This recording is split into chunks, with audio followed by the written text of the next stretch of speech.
it's painful to understand how much of what you're doing isn't productive. So I'll give you an example. So I've done this a couple of times with classrooms full of students. Usually when I'm lecturing about career development, say, okay, how much time do you waste? So then I get the class to vote. How many of you waste 10 hours a day? It's like 10% of the kids will put up their hands. And it's interesting because I don't define what constitutes waste. I just ask the question. So they're diagnosing themselves, right? I'm not saying you're wasting 10 hours a day. I'm just asking. It's like, given your own attitude, how much time are you wasting? 10 hours a day. It's like 10% of the people put up their hands. Well, when you get to like 6 hours a day, 80% of the people put up their hands.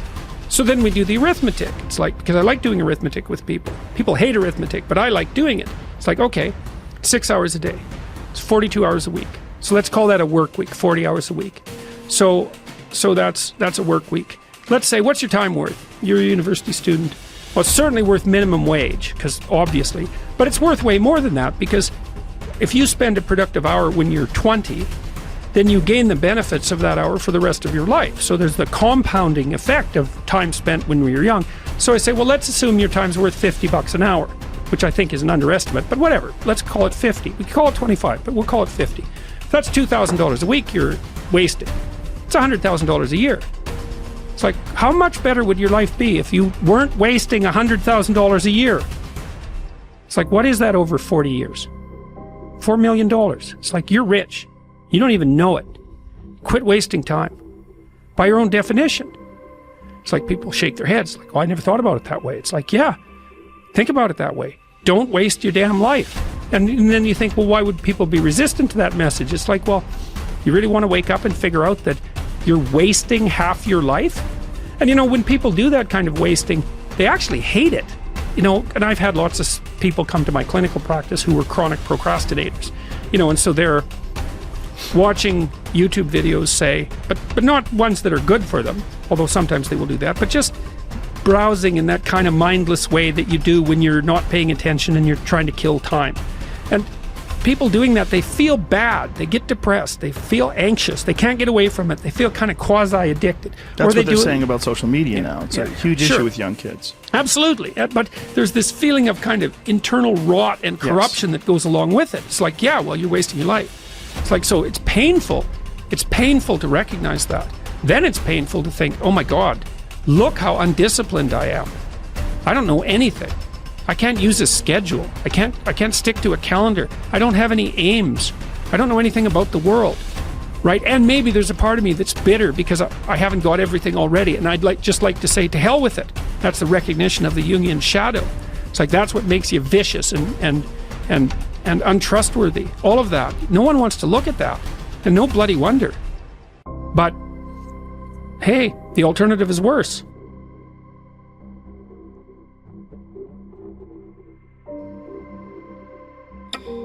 I hate it when I see young people wasting their time, wasting all this technology got, just sitting around in this world that's been created for you, that everything is instant.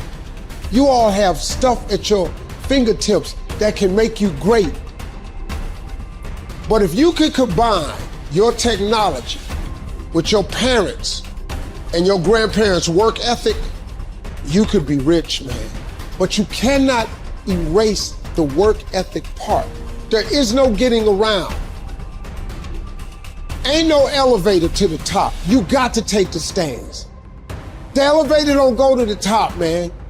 Not in the world of success. You gotta take the stairs. Y'all gotta start getting gritty, man.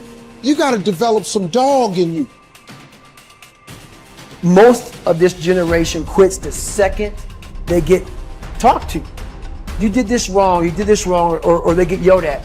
It's so easy to be great nowadays because everybody else is, most people are weak.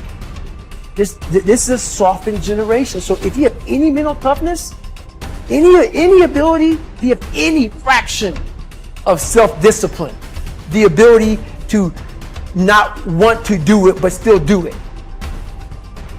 Play the long game. Aim for legendary. Say, I want to have the guts and the grit and the acumen and the mindset and the capability and the commitment to create enduring success.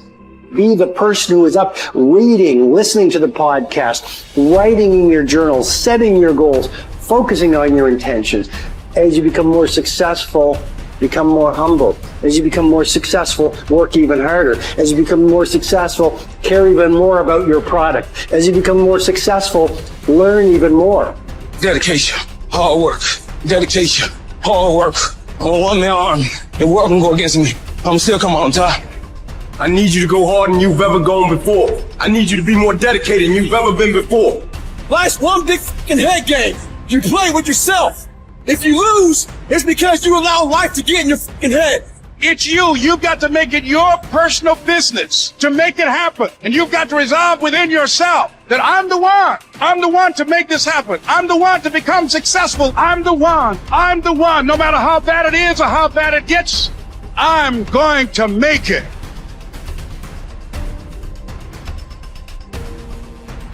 I must say a word about fear.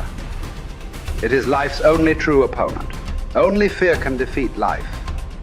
It is a clever, treacherous adversary, how well I know. It has no decency, respects no law or convention, shows no mercy. It goes for your weakest spot, which it finds with unnerving ease. It begins in your mind, always, so you must fight hard to express it. You must fight hard to shine the light of words upon it. Because if you don't, if your fear becomes a wordless darkness that you avoid, perhaps even manage to forget, you open yourself to further attacks of fear because you never truly fought the opponent who defeated you. What man actually needs is not a tensionless state, but rather the striving and struggling for a worthwhile goal, a freely chosen task. What he needs is not the discharge of tension at any cost, but the call of a potential meaning waiting to be fulfilled by him. Mankind was apparently doomed to vacillate between the two extremities of distress and boredom. In actual fact, boredom is now causing more problems to solve that distress. And these problems are growing increasingly crucial, for progressive automation will probably lead to an enormous increase in the leisure hours available to the average worker. The pity of it is that many of these will not know what to do with all their newly acquired free time.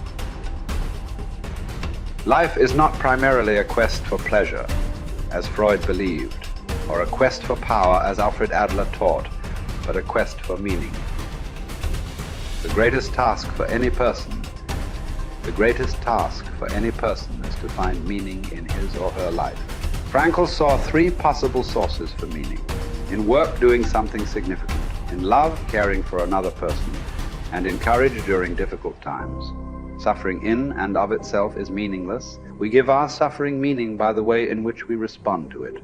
At one point, Frankl writes that a person may remain brave, dignified, and unselfish, or in the bitter fight for self-preservation, he may forget his human dignity and become no more than an animal.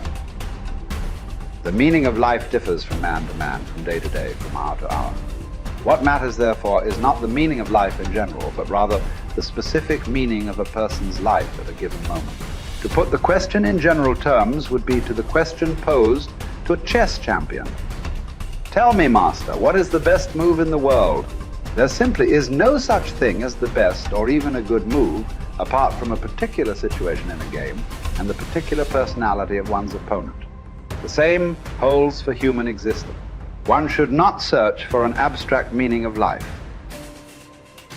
Everyone has his own specific vocation or mission in life to carry out a concrete assignment which demands fulfillment. Therein he cannot be replaced, nor can his life be repeated. Thus, everyone's task is as unique as is his specific opportunity to implement it. As each situation in life represents a challenge to man and presents a problem for him to solve, the question of the meaning of life may actually be reversed. Ultimately, man should not ask what the meaning of life is, but rather he must recognize that it is he who is asked. In a word, each man is questioned by life, and he can only answer to life by answering for his own life. To life, he can only respond by being responsible.